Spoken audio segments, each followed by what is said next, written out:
Hi, I'm Dr. Cynthia Clark.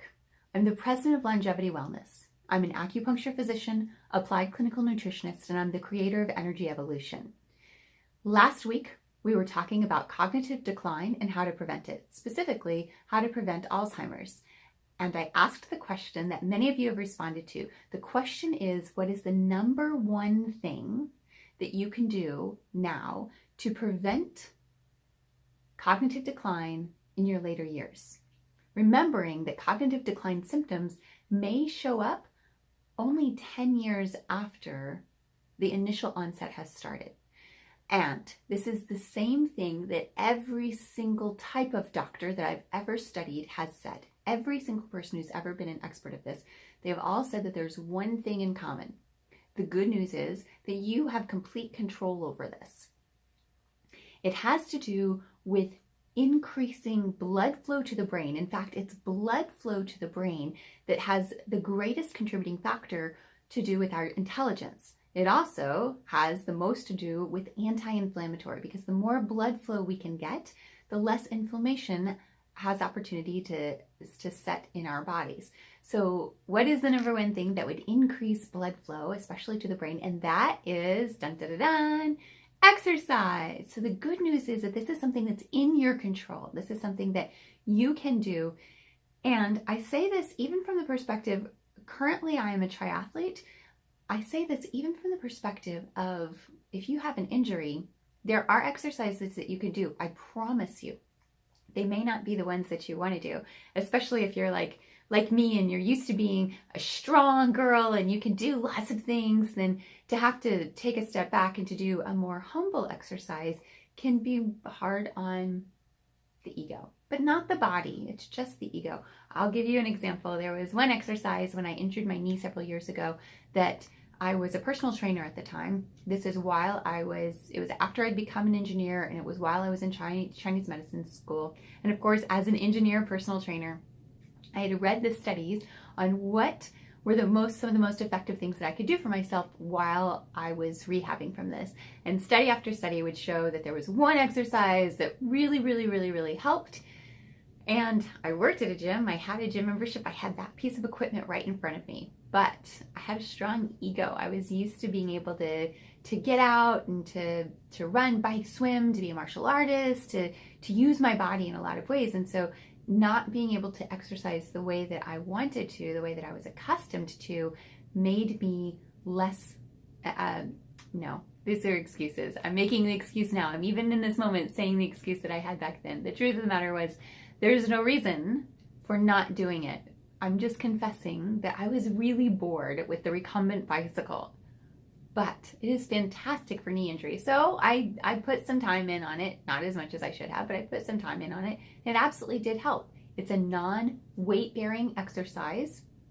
I took the weight off and let me do the exercise. So there are modified exercises that you can do in whatever condition that you're in. There are modified exercises that you can do that can help increase blood flow and decrease inflammation throughout the body. The reason that this is so important is because in the past 13 years, the amount of progress that we've made with treating Alzheimer's and cognitive decline through pharmaceuticals is almost nil. We're terrible at it. And there's even evidence that shows, if you'll look in the research article quoted below, there's even evidence that shows that Alzheimer's disease may be the third leading cause of death after heart disease and cancer. So these are important metrics to pay attention to. As you read below, you'll see that nearly 1 in 3 seniors who die in a given year may be suffering from Alzheimer's disease. So things that are not Alzheimer's disease, normal memory issues, are things like transience, which is forgetting facts over time. That's just use it or lose it kind of memory. The absent-mindedness, the blocking, the answer being right on the tip of your tongue, but not being able to remember it in the moment. Misattribution, remembering something accurately except for detail. Suggestibility, this is the most common factor that's considered in false confessions, where people become convinced that they have done something that they didn't actually do. By the way, that's covered very well in the book Persuasion. how that happens and how to avoid it. And also bias, like how your mood and your beliefs can affect your energy level. So last time we talked about the types of Alzheimer's disease, and we talked specifically about trauma. The second one is today, it's inflammation. And so the most important things that you can do for that, in addition to the exercise,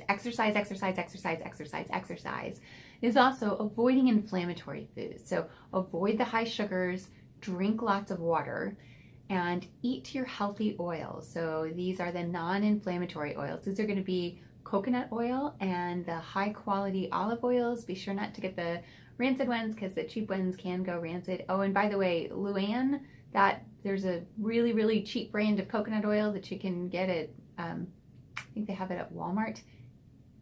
It's not worth it. That's not a well-processed coconut oil. Be sure to stick to the ones that come in a glass bottle that are preferably the ones that say organic on them. The Spectrum has a really good one, but there are other ones out there. Just not that particular one. It's the only one I found that doesn't test well.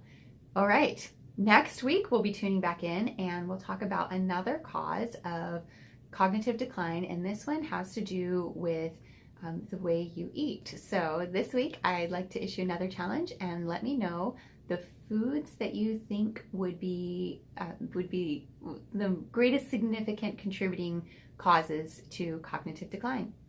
Dr. Cynthia Clark, that's good medicine.